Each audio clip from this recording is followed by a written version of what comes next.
தெய்வத்துக்கே மாறு வேஷமா சுமந்த புள்ள 10 மாசம்தான்.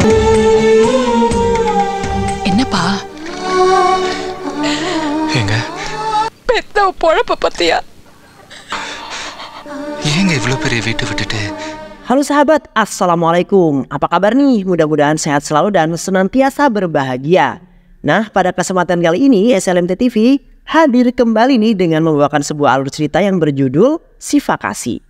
Film ini mengisahkan Siva Kasih alias Mutapa, seorang pemuda yang berhasil menegakkan kembali martabat dan derajat keluarga tercintanya.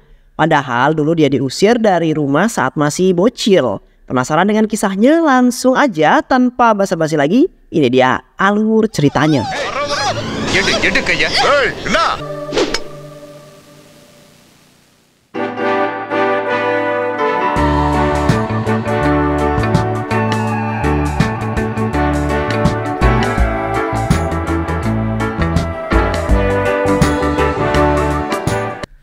Pandu adalah seorang ketua preman yang sering berbuat onar di kota Chennai, Tamil Nadu, India. Karena perbuatannya yang sangat meresahkan itu, pihak kepolisian kemudian memburu dan berhasil menangkapnya. Anak buah Pandu yang mendengar tentang berita penahanan Pandu tersebut tentu saja tidak terima. Mereka melakukan kerusuhan di kawasan pasar sebagai bentuk protes atas penangkapan Pandu. Semua toko ditutup paksa, bahkan semua bengkel las yang masih ada orangnya di dalam pun ikut ditutup secara paksa. Mereka menutup pintu rolling door bengkel dengan cara menggemboknya dari luar. Tapi orang yang ada di dalam bengkel tersebut tak diam begitu saja. Dia adalah Siva Kasih, pemuda pemberani sekaligus pemilik bengkel tersebut. Siva Kasih melubangi rolling door tokonya dengan alat las untuk keluar. Siva Kasih murka. Dia sangat marah dengan gangguan para preman. Semua preman lalu dihajar dan dikalahkan dalam waktu sekejap mata. Toko-toko pun kembali dibuka. Beberapa waktu kemudian masa penahanan Pandu telah selesai. Dia sangat marah dengan peristiwa tersebut. Para pedagang sudah berani membuka toko tanpa seizinnya. Pandu bersama anak buahnya datang untuk membalas perbuatan Siva Kasih. Dia sangat ingin menghabisi Siva Kasih. Apalagi Siva Kasih hanyalah seorang yatim piatu yang gak punya orang tua. Tidak akan ada yang meratapi kematiannya. Siva Kasih diserang dan dikeroyok, tapi di hadapan Siva Kasih mereka hanyalah sekumpulan kerucu-kerucu yang tak ada gunanya. Bahkan Pandu juga dihajar hingga babak belur.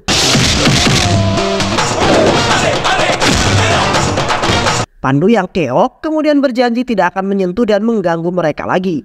Suatu hari seorang gadis kaya raya bernama Hema datang bersama ayahnya untuk membeli baju di kawasan pasar tersebut. Penampilan Hema yang begitu seksi dan terbuka tentu saja mengundang hasrat para pria yang ada di sana. Bak lebah yang datang mendekati bunga, salah seorang pria pun terpancing dan memegang paha Hema. Hema yang tak terima dengan pelecehan tersebut tentu saja marah. Keributan pun terjadi dan terus meluas. Siva Kasih yang datang untuk menyelesaikan masalah tersebut, pelaku diancam agar tidak mengulangi perbuatannya lagi. Hema juga dimarahi lantaran pakaian yang dinilai begitu seksi. Hei kamu, jika kamu tidak ingin dilecehkan, pakailah pakaian yang tertutup. Dasar wanita tidak tahu malu. Pergi sana, ujar Siva Kasih. Siva Kasih hanya mampu terdiam mendengarkan kata-kata Hema. Dia lalu pulang kembali ke rumahnya. Sesampainya di sana, Hema menceritakan kejadian itu kepada dua kakak laki-lakinya. Mereka marah dan tak terima dengan teguran Siva Kasih. Siva Kasih telah mempermalukan Hema di muka umum. Namun ayah mereka, Ratna Velu, justru berada di sisi yang berbeda. Ratna Velu menilai bahwa semua yang dikatakan oleh Siva Kasih itu benar. Ayah sangat mendukung aksi Siva Kasih tersebut walaupun dia juga kecewa dengan cara Siva Kasih yang menyampaikan nasihatnya. Sementara itu, kata-kata dan teguran dari Siva Kasih terus berada di benak Hema. Nampaknya Hema mulai jatuh cinta pada Siva Kasih. Wajah dan kata-kata Siva Kasih terus terngiang-ngiang dalam pikiran Hema. Hema lalu menjalankan rencananya untuk bisa mendekati Siva Kasih. Keesokan harinya dia datang dengan pakaian yang tertutup dan membawa banyak wanita untuk memberikan pelajaran pada Siva Kasih. Hema berpura-pura marah pada Siva Kasih karena telah mempermalukan Hema, saudara kembarannya, di depan umum. Siva Kasih mempercayai bualan Hema begitu saja. Dia menilai bahwa Hema yang berpenampilan seksi itu jauh lebih baik daripada kelakuan Hema saat ini. Walaupun Hema itu berpakaian seksi dan tidak sopan, tapi dia jauh lebih baik daripada dirimu yang mengenakan pakaian tertutup tapi tidak beradab, ujar Sifakasi. Kata-kata dan amarah dari Sifakasi itu justru membuat Hema semakin jatuh cinta pada dirinya. Nampaknya suratan takdir memang sudah mengukir nama mereka berdua. Di kampus tempat mereka kuliah, seorang teman Sifakasi yang bernama Dines ditangkap oleh polisi di kediamannya. Dines disiksa oleh Polwan Gerot yang ada di sana karena laporan dari Hema. Hema merasa risih karena Dines dianggap mengirim surat cinta pada dirinya. Tapi lagi dan lagi Sifakasi tak diam begitu saja. Dia ikut campur dalam masalah tersebut. Hema digeret untuk membaca isi surat dari Dines. Ternyata itu bukanlah surat cinta dari Dines, melainkan itu adalah surat permintaan tolong dari Dines agar teman-teman di kelasnya yang merupakan orang kaya bisa membantu Dines untuk membayar uang UKT. Dines terpaksa melakukan hal itu karena ayahnya baru saja meninggal akhir-akhir ini. Hema jadi sangat malu. Gara-gara dia, Dines jadi disiksa oleh pihak kepolisian. Sifakasi juga memarahi Polwan Gerot tersebut karena telah main hakim sendiri tanpa membuktikannya. Asal kalian tahu ya, harga diri laki-laki itu jauh lebih besar daripada harga diri perempuan. Laki-laki juga memiliki kehormatan yang harus dilindungi, ujar Sifakasi. Hema lalu diantar kembali ke kampus oleh Sifakasi. Ternyata aksi itu dilihat oleh seorang dosen yang ada di sana. Dosen tersebut sangat tidak ingin ada mahasiswinya yang berpacaran dengan Sifakasi, karena Sifakasi dikenal sebagai mahasiswa pembuat onar di kampus tersebut. Dosen itu lalu pergi menemui ayahnya Hema, Ratnavelu, di toko perhiasannya. Ratnavelu dihasut dan diminta untuk segera melapor ke polisi agar Sifakasi menjauhi Hema. Dan benar saja, keesokan harinya polisi datang menemui Sifakasi atas laporan Ratnavelu. Sifakasi diminta untuk menjauhi Hema. Hema yang merupakan anak orang kaya tak pantas berpacaran dengan pria miskin seperti dirimu. Carilah wanita lain yang sederajat denganmu. Lupakan cintamu atau kami akan menyiksamu sampai, ujar polisi tersebut. Sifakasi merasa tersinggung dengan perkataan polisi itu. Dia tidak terima karena diperlakukan buruk. Hei polisi Dongo, dengar ya, aku sama sekali tidak mencintai anaknya Ratnavelu itu. Kau jangan mengatur kasih asmara orang. Semua orang berhak mencintai. Semua orang bebas mencintai siapa saja, baik itu wanita miskin ataupun wanita kaya, ujar Sifakasi yang kemudian pergi untuk mencari Ratnavelu. Ternyata Ratnavelu sedang menghadiri acara pernikahan.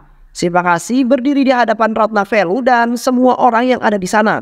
Dia dengan gentle gagah berani mengatakan pada Ratnavelu bahwa dia mencintai Hema. Tak hanya itu, Hema juga dipaksa oleh Sifakasi untuk mengatakan I love you pada Sifakasi. Anjay banget gak sih? I love you.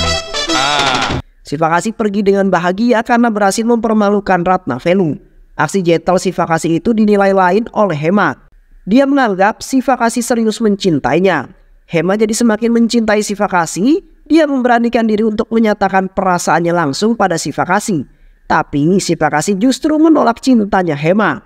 Saya tidak tertarik dengan dunia percintaan. Saya melakukan hal itu kemarin hanya untuk membalas perbuatan ayahmu, ujar Sifakasi. Sifakasi meminta agar Hema fokus saja di kuliahnya dan jangan pernah mengganggunya lagi. I love you. Tapi Hema yang memang tulus mencintai Sifakasi tak langsung punduh setelah mendengar kata-kata itu. Dia benar-benar meyakinkan Sifakasi bahwa cintanya memang benar-benar tulus. Dia siap mengorbankan segalanya untuk Sifakasi. Jika kau memang tulus mencintaiku, tidurlah denganku malam ini juga, ujar Sifakasi yang pergi dengan ngece. Sifakasi yakin Hema tidak akan melakukan hal tersebut karena cewek normal manapun pasti tidak akan melakukannya. Sifakasi berharap agar Hema menganggapnya seorang pria yang bajingan dan membencinya. Sifakasi kemudian bertemu dengan teman-temannya dan menceritakan tentang kejadian itu. Teman-temannya menasehati Sifakasi agar menerima cintanya Hema. Tapi dia menolaknya dengan alasan jika seorang gadis mencintai pria yang kaya, maka itu adalah hal yang wajar dan dapat dimaklumi. Tapi jika wanita kaya mencintai pria miskin, maka pasti ada alasan di dalamnya. Setelah perdebatan alot itu, Sifakasi kemudian kembali ke rumahnya dan wow, ternyata Hema sudah datang dan menunggunya di kasur. Ayo, aku udah siap nih di sini. Segera tiduri aku malam ini juga, ujar Hema. Namun Sifakasi sama sekali tidak tertarik dengan tantangan yang diberikan Hema. Dia justru marah dan meminta Hema untuk segera pergi dari rumahnya. Tak lama kemudian kedua kakak laki-laki Hema datang mencarinya. Hema kemudian dimarahi karena tindakan bodohnya dan itu bisa mencoreng nama baik keluarga tercintanya. Dia digeret pulang oleh kedua kakak laki-lakinya. Setelah peristiwa malam itu, Hema sudah tidak pernah lagi muncul di hadapan Sivakasi. Bahkan dia pun diketahui sudah berhari-hari tidak masuk ke dalam kampusnya. Sivakasi bertanya kepada Dennis tentang keberadaan Hema, tapi dia sama sekali tak mengetahuinya. Sivakasi takut jika Hema dihabisi oleh keluarganya sendiri karena kelakuannya kemarin malam. Jika Hema beneran dibunuh, maka aku adalah penyebab kematiannya dong. Waduh, gimana nih? Kepanikan itu membuat Sivakasi langsung tancap gas ke rumah Hema. Dia pergi dengan membawa parang untuk berjaga-jaga. Sesampainya di sana, Sivakasi langsung memukul dan menghajar kedua kakak laki-laki Hema tanpa kompromi. Bahkan ayah Hema pun jadi ingin dihajar. Parang Sivakasi sudah ada di leher Ratnavelu. Hei Pak D, katakan di mana Hema saat ini. Tunjukkan dia padaku, atau aku akan menghabisi semua orang yang ada di sini. Di saat itulah tiba-tiba Hema keluar bertemu dengan Sivakasi. Mengetahui bahwa si Hema baik-baik saja, Sivakasi kemudian pergi dari sana. Saat itu juga Hema meminta maaf kepada ayah dan kedua kakak laki-lakinya karena Sivakasi telah berbuat kasar pada mereka. Ayah Hema, Ratnavelu, memaafkan tindakannya. Malahan Ratnavelu merasa kagum dengan tindakannya tersebut. Dia adalah orang yang luar biasa. Dia rela membahayakan nyawanya sendiri demi gadis yang dicintainya. Mintalah dia untuk datang melamar Muna, tapi kali ini dengan cara yang baik-baik, ujar Ratnavelu. Duar, kata-kata ayah itu tentu saja membuat hati Hema bergembira. Dia langsung pergi untuk menemui Sivakasi, tapi dia kembali bersandiwara. Hema berpura-pura marah kepada Sivakasi karena sempat ingin membunuh keluarganya. Dengan malu-malu, Sivakasi kemudian mengungkapkan isi hatinya tersebut, bahwa dia juga mencintai Hema. Mereka kemudian resmi berpacaran. Beberapa hari kemudian, kedua kakak Hema datang berkunjung ke rumah Sivakasi. Mereka dilayani dengan baik oleh Sivakasi. Tapi kedua kakak Hema itu membuat suatu kesalahan. Mereka menilai bahwa rumah Hema saat ini tidak layak untuk ditinggali. Oleh karena itu mereka meminta Sivakasi untuk tinggal bersama mereka nanti jika sudah menikahi Hema. Kami memiliki 10 bunglau. Kamu bebas untuk memilihnya. Ayah kami juga memiliki 6 toko emas. Kami akan meminta ayah untuk menyerahkan salah satu toko emasnya agar bisa kamu kelola. Ekspresi dan kelakuan Sivakasi langsung berubah 180 derajat. Kedua kakak Hema langsung diusir dari kediamannya. Sivakasi merasa telah dihina dan direndahkan. Aku tak butuh balas kasih dari kalian, ujar Sivakasi. Tak lama kemudian Hema datang dan memarahi Sivakasi. Hema tak terima dengan kedua kakaknya yang diperlakukan kasar oleh Sivakasi. Kakakmu telah merendahkan kehormatanku. Mereka menunjukkan rasa ibanya kepadaku. Mereka akan memberikan aku tempat tinggal dan sebuah pekerjaan jika nanti aku menikahimu. Emangnya kita gak bisa ya hidup dari penghasilanku nanti? Ujar Sivakasi. Hema sama sekali tak mengerti dengan pola pikir dari Sivakasi. Kedua kakaknya melakukan itu hanya untuk membuat kita bahagia agar kita bisa hidup dengan nyaman. Apakah kamu kira hidup miskin itu nyaman? Semua yang kakakku lakukan itu adalah bentuk kasih sayang kepadaku. Kau pasti tidak akan pernah mengerti karena selama ini kau hidup sebagai anak yatim piatu. Kau tidak memiliki keluarga. Kau juga tidak tahu bagaimana rasanya kasih sayang. Nggak, celup. Kata-kata dari Hema itu membuat Sivakasi menjadi murka. Siapa yang hidup sebagai anak yatim piatu, ha? Asal kau tahu saja ya, aku memiliki orang tua. Aku memiliki kakak laki-laki dan adik perempuan. Jika kau berani menyebutku anak yatim piatu lagi, maka aku akan merobek mulutmu tersebut, ujar Sivakasi. Usut punya usut, ternyata Sivakasi datang merantau ke kota Chennai 15 tahun yang lalu. Saat itu dia masih menjadi seorang bocil. Nama aslinya dari Sivakasi adalah Mutapa. Dia berasal dari desa Natarasan Kotai di kampung halamannya.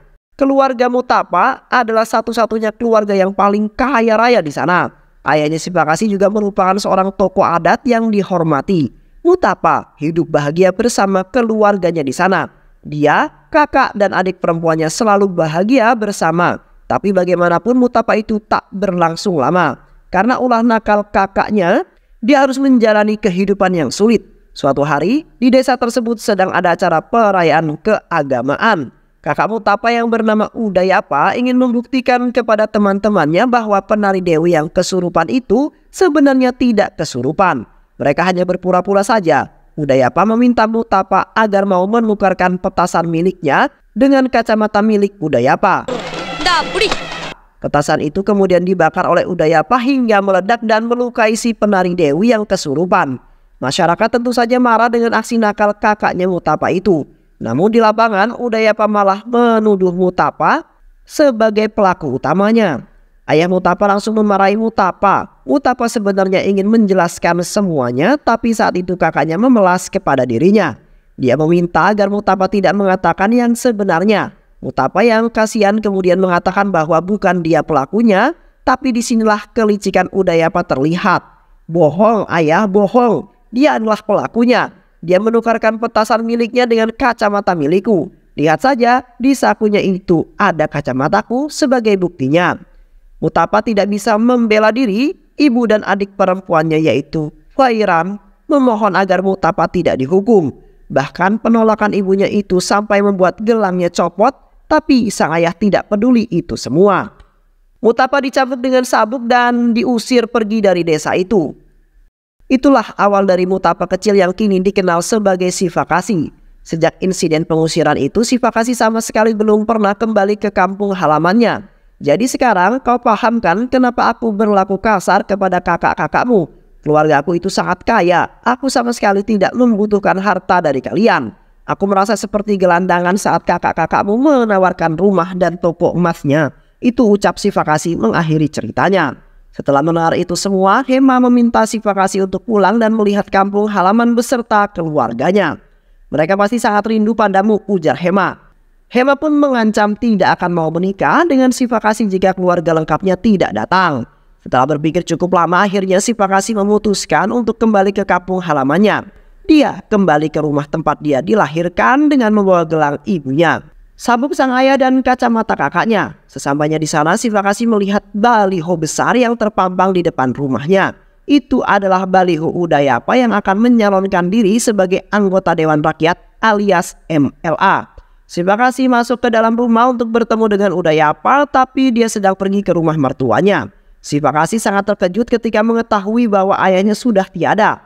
Tapi Sifakasi lebih-lebih terkejut lagi ketika melihat ibunya yang ada di belakang rumah. Penampilannya seperti seorang gembel dan tinggal di kandang sapi.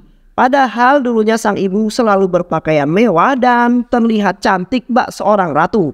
Hati Sifakasi sangat teriris, dia sangat ingin memperkenalkan dirinya sebagai Mutapa. Tapi hal itu diurungkan. Sifakasi lalu memperkenalkan diri sebagai seorang asing yang bertemu dengan MLA Udayapa. Baru kemudian dia bertanya pada ibunya sendiri, "Ibu, kenapa kondisi Anda bisa seperti ini? Emangnya ibu gak dirawat sama anak-anaknya?" Sang ibu sangat terharu mendengar pertanyaan itu. Di tengah kesedihannya dia bercerita bahwa dulu dia memiliki 3 orang anak. Anak yang pertama dan kedua adalah laki-laki, sedangkan yang terakhir adalah perempuan. Namun anak laki-lakiku yang bungsu dan baik hati malah pergi jauh dari hadapanku. Sedangkan anak sulungku yang bernama Udayapa tidak memperlakukanku seperti seorang ibu. Hari ini Udayapa berulang tahun. Dia membelikan pakaian mewah dan perhiasan pada istri dan mertuanya. Sedangkan aku sama sekali tidak diperdulikannya. Sifakasi tidak mampu membendung air matanya lagi. Dia tak sanggup mendengar cerita sedih itu. Aku tetap bertahan di rumah ini hanya untuk melihat kembali putra bungsu laki-lakiku. Aku ingin mati di pelukannya, ujar ibu sambil menangis. Sifakasi tak mampu membendung air matanya lagi. Dia menangis sejadi-jadinya di sana. Setelah peristiwa itu, Sifakasi lalu berkunjung ke rumah adik perempuannya, Fairam, yang juga bernasib sama. Fairam bersama suaminya, Ramalingam, bertahan hidup dengan membuka warung kopi yang diberi nama Warung Mutapa. Hati Sifakasi menjadi semakin hancur melihat kenyataan itu. Dia memperkenalkan diri sebagai sepupu jauh yang diminta datang oleh Ibu Fahira. Sifakasi kemudian pergi menemui teman-teman masa kecilnya untuk mengetahui apa yang terjadi selama 15 tahun terakhir. Di sana, Sifakasi tidak lagi menyembunyikan identitas sebagai Mutapa. Mereka yang ada di sana marah kepada Mutapa mengapa Mutapa tega membohongi ibu dan adiknya sendiri. Tapi Mutapa justru memarahi balik temannya itu. "Hei, jaga omonganmu. Aku tak sanggup memperkenalkan diriku sebagai Mutapa karena ibuku sekarang tinggal di kandang sapi. Adikku hidup menyedihkan sebagai penjual kopi. Hatiku lebih marah daripada kalian. Saya akan memperkenalkan diri sebagai Mutapa setelah mengembalikan derajat dan kemuliaan mereka, ujar Mutapa. Barulah setelah itu salah satu temannya Sifakasi mengungkapkan penyebab kematian sang ayah. Ayah Sifakasi meninggal karena ulah Udayapa. Suatu hari ayah Sifakasi yang menghukum Udayapa karena kenakalannya itu semakin menjadi-jadi. Tapi di tengah hukuman itu Udayapa justru mengatakan kepada ayahnya bahwa ibunya itu adalah orang yang tercela. Dia sering tidur dengan banyak pria. Ketika ayahnya pergi, kata-kata itu membuat ayah Sifakasi shock terkena serangan jantung. Hingga akhirnya meninggal dunia. Sifakasi benar-benar murka dengan kelakuan kakaknya tersebut. Dia lalu pergi menemui Udayapa dan menghajar semua orang yang ada di sana.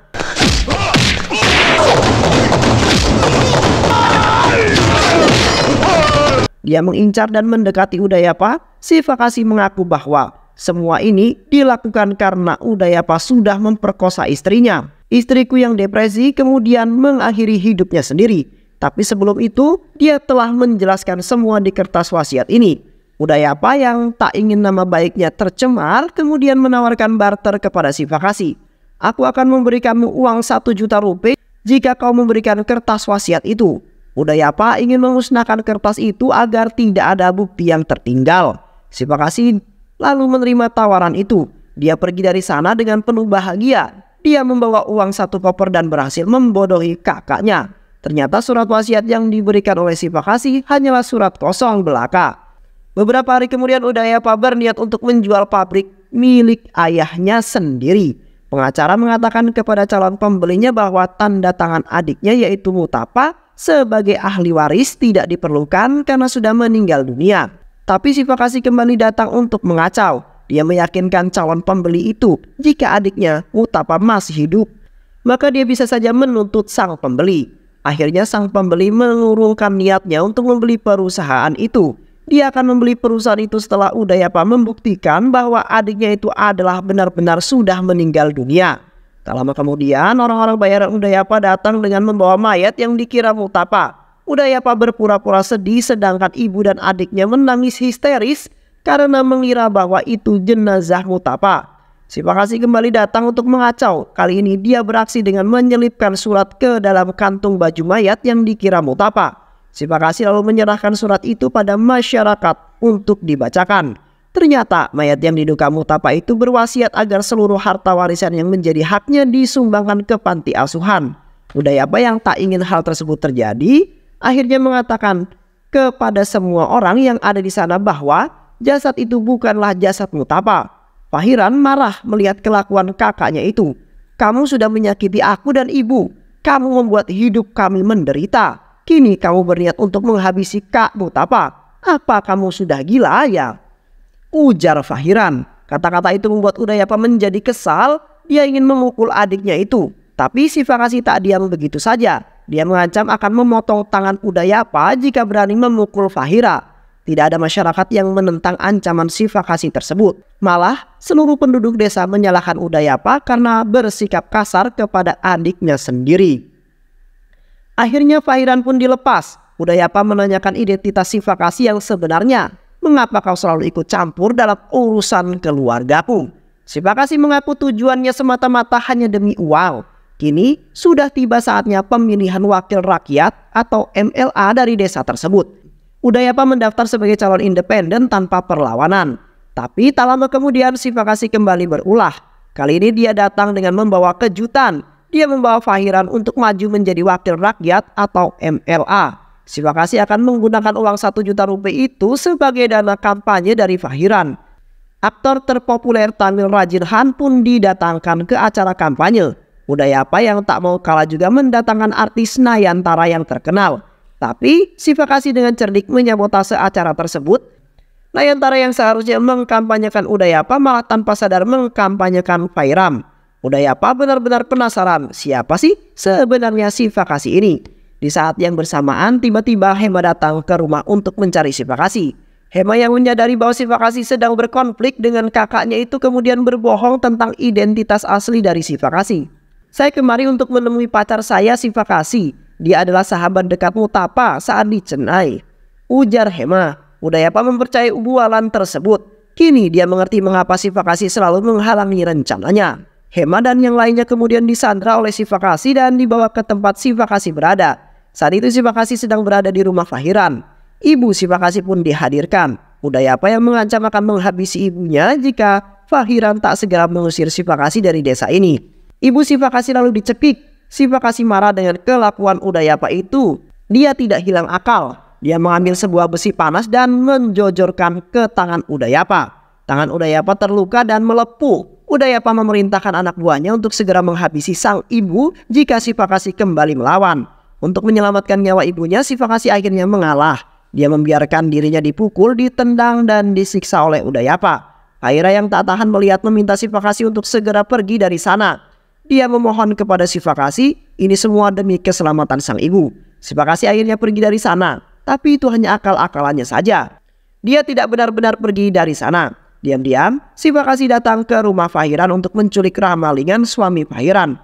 Dia sengaja menunjukkan telapak tangannya yang seolah-olah terluka. Semua itu dia lakukan agar Fahiran mengira bahwa pelaku penculikan suaminya ini adalah Udayapa. Ramalingan sendiri mendukung rencana penculikan itu. Dia sama sekali tidak melawan. Keesokan harinya Fahiran mendatangi lokasi kampanye Udayapa. Saat itu Udayapa sedang berpidato menjelek-jelekkan Fahiran. Adiknya sendiri yang menjadi lawan politiknya. Fahiran langsung naik ke atas panggung dengan penuh amarah. Dia tidak peduli lagi dengan urusan politik. Dia hanya ingin agar suami yang diculiknya segera dibebaskan. Udayapa sama sekali tak mengerti maksud ucapan Fahiran. Tapi Fahiran terus ngotot agar suaminya segera dibebaskan. Udayapa tak tahan lagi dengan bacotan adiknya itu. Dia lama-kelamaan menjadi kesal. Udayapa yang marah lalu menggaplok Fahiran tapi di hadapan semua pendukungnya. Kekerasan yang dilakukan oleh Udayapa menjadi makanan empuk bagi awak media yang ada di sana. Akibat dari kekerasan itu, citra Udayapa menjadi rusak. Semua wanita yang tadinya mendukung Udayapa kini kompak menarik dukungannya dan mendukung Fahira menjadi dewan rakyat.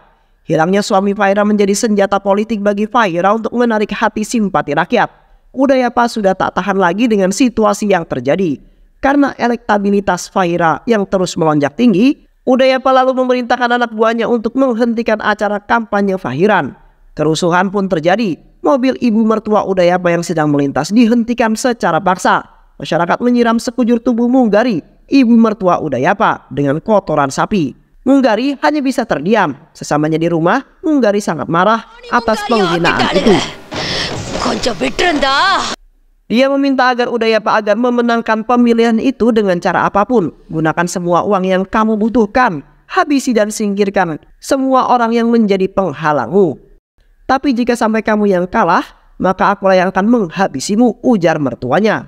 Kini persaingan dalam pemilihan jadi lebih semakin sengit dan semakin panas. Udayapa yang kehilangan pendukungnya kini berniat untuk menghabisi istrinya sendiri. Dia akan menggunakan kematian sang istri untuk jalan politik menarik simpati masyarakat. Tapi lagi dan lagi Sivakasi datang di waktu yang tepat. Dia berhasil mencegah upaya pembunuhan itu. Kini waktu sisa 1 hari lagi menjelang hari pemilihan. Sivakasi yang mengeluarkan jurus pamungkasnya. Dia merancang skenario untuk membuat Ramalingam seolah-olah mati, dibakar oleh Udayapa. Fahiran yang mengetahui hal itu tentu saja menangis histeris. Dia tak sanggup menahan air matanya. Di tempat lain, Sivakasi sebenarnya tak tega melihat kesedihan adiknya itu. Tapi ini semua terpaksa Sivakasi lakukan untuk mencapai kebahagiaan di masa depan. Masyarakat yang termakan propaganda Sivakasi itu menjadi sangat-sangat murka. Mereka tidak dapat mentolerir lagi kekejaman yang dilakukan Udayapa. Mereka membakar semua baliho Udayapa dan mendatangi rumahnya untuk meluapkan amarahnya. Kini Udayapa menjadi sangat terpojok. Nyawa berada dalam bahaya karena masyarakat benar-benar mengira Ramalingam telah tiada. Sivakasi memanfaatkan momen tersebut untuk memperlihatkan kepada Udayapa bahwa Ramalingam masih hidup. Jika aku berhasil membuktikan semua tuduhan itu palsu dan Ramalingam masih hidup, semua ini pasti akan segera berakhir dan masyarakat akan kembali mendukungku.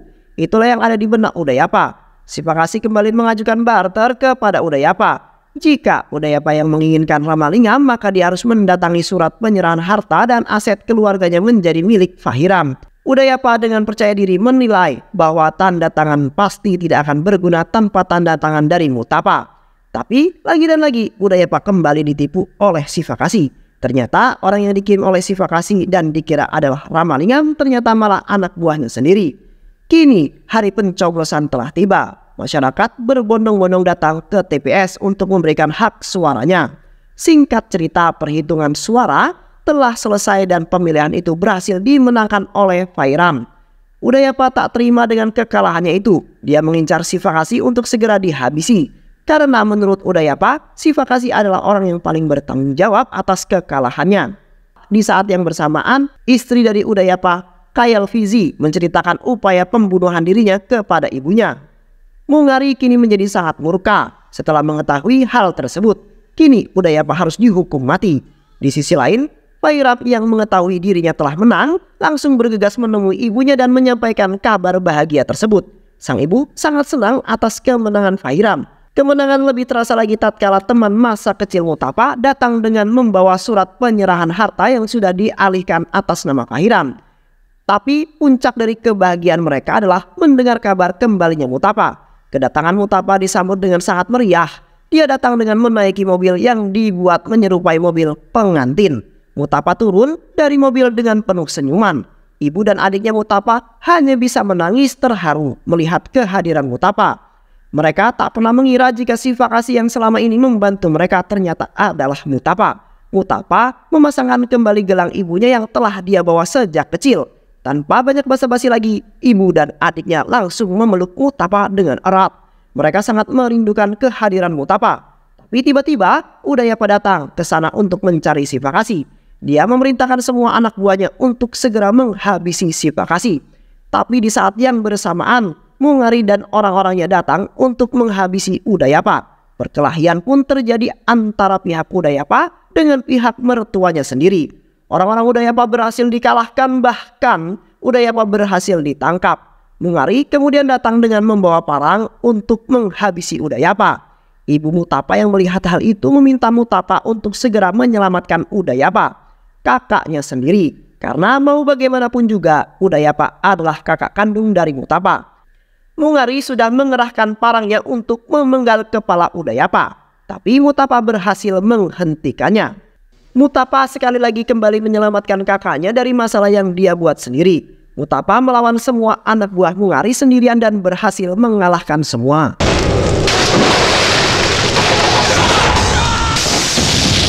Tindakan heroik Mutapa itu ternyata mampu meluluhkan hati sang kakak. Udayapa kini bertobat dan memohon maaf kepada ibunya sendiri. Dia juga memohon maaf kepada Mungari mertuanya. Film diakhiri dengan Sivakasi alias Mutapa yang berhasil menikahi Hema, gadis yang dicintainya. Dan film pun selesai. Baik sahabat, terima kasih sudah menyimak alur cerita film ini. Dan jangan lupa untuk subscribe, like, dan komen, serta share video ini. Sehat selalu. Wassalamualaikum warahmatullahi wabarakatuh.